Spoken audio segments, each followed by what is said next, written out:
সন্ধিয়া সকলোৱে ভালে আছে এয়া ঘৰত আহি পালোঁ কামৰ পৰা হাত ভৰি বিষাইছে বহুত চাহটা খালে না পিছে এটা কথা কওঁনে সঁচাকৈ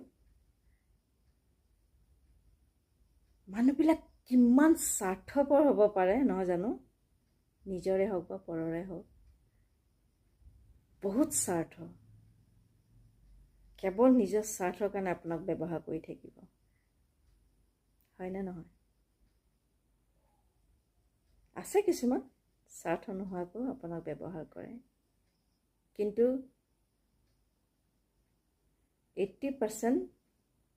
স্বাৰ্থৰ কাৰণে আপোনাক ব্যৱহাৰ কৰি থাকে বহুত স্বাৰ্থপৰ পৃথিৱীত মানুহ যে বহুত স্বাৰ্থপৰ আছে